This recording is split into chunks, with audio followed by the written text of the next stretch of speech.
салом. хабарҳои радиои озодиро аз рӯзи панҷшанбе 19 май тақдим мекунем.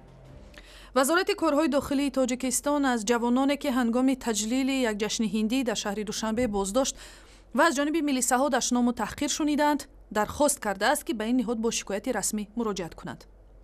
вазорат рӯзи 19 май боздошти кӯтоҳмуддати наврасону ҷавононро дар рӯзи 15 май ба ҳангоми таҷлили ҷашни ҳолӣ тасдиқ кард, вале таъкид намуд ки то ҳол ҳеҷ нафаре аз бадрафториҳои милиса шикоят накардааст.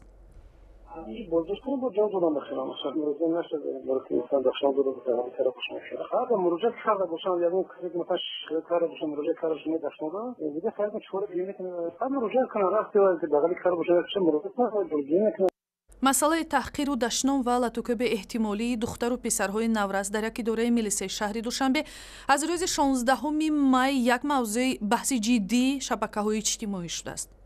дилрабо самадова узви эътилофи созмонҳои мубориза бо шиканҷа гуфт, дар давоми 16 дақиқаи сабти аудиоӣ 25 маротиба ба сари боздоштшудаҳо даст боло шудааст ва садои 7 милиса ба гӯш мерасад. ташаббускорони ҷашни фарҳангии ҳолӣ таъкид мекунанд ки ҳамоиши садҳо ҷавон бо иҷозати қаблии мақомоти Душанбе баргузор шуд. рӯзи 19 май гурӯҳе аз занону ҷавонони тоҷик дар танлибоси азодорӣ дар назди дафтари Иттиҳоди Аврупо дар Душанбе ҷамъ омада аз дипломатҳои аврупоӣ талаб карданд ки ба гуфтаи онҳо афроди хоинро ба Тоҷикистон бисупоранд. хабарнигори радиои озодӣ аз маҳалли ҳодиса хабар дод ки ин гурӯҳи занону ҷавонон гуфтанд ҳадафи онҳо суботи комил дар Тоҷикистон аст ва онҳое ки аз берун ба сӯи кишвар санг меандозанд бояд аз сӯи мақомоти Иттиҳодияи Аврупо боздошт ва ба Тоҷикистон истирдод шаванд.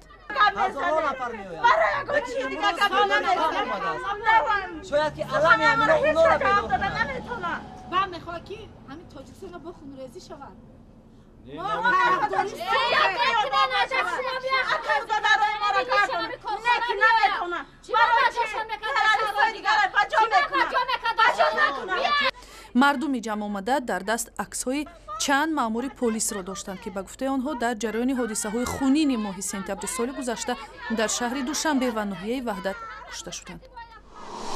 рӯзи чоршанбе дар деҳоти канори шаҳри Роғун маросими хоксупории Сӯҳроб Хушакови 26 сола, Иноят Ризоеви 39 сола ва Сайнуриддин Собирови 42 сола ки 14 май дар моҷарои хунини гӯристони Хованская дар шаҳри Москав ба қатл расида буданд баргузор шуд. наздикони фавтидаҳо дар рӯстаҳои Қандак, Тутак ва эшонони шаҳри Роғун изҳори умедворӣ карданд ки масъулони ин ҷанҷоли хунин ба ҷавобгарӣ кашида мешаванд. мехоҳам ки ҳукумати мо бояд адолатона рафтор кунад, ҳамин одамое ки ҳамин дасти нохуш мезананд ба ҳамин халқи мо хай ислоҳ кунад ин кор.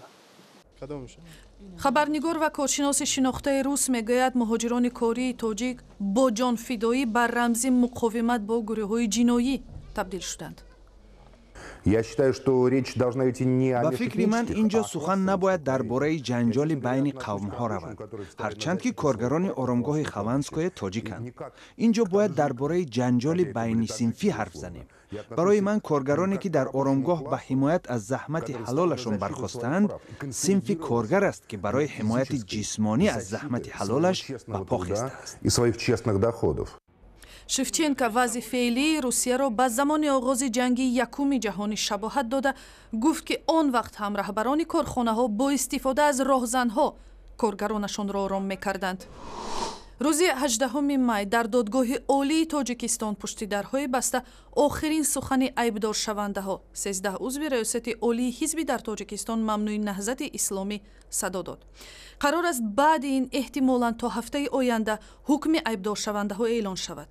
яке аз наздикони муттаҳамон ки дар мурофиаи додгоҳии рӯзи панҷшанбе иштирок дошт ба радиои озодӣ гуфт ки дар суханронии охирини худ ки мухтасар будааст, ҳар як гумонбар ба бегуноҳии худ таъкид карда аз додгоҳ содир шудани ҳукми одилонаро тақозо кард.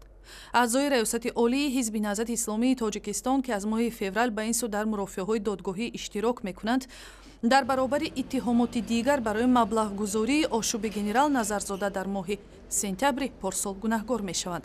худи онҳо аз оғоз кулли ин иттиҳомотро рад карданд.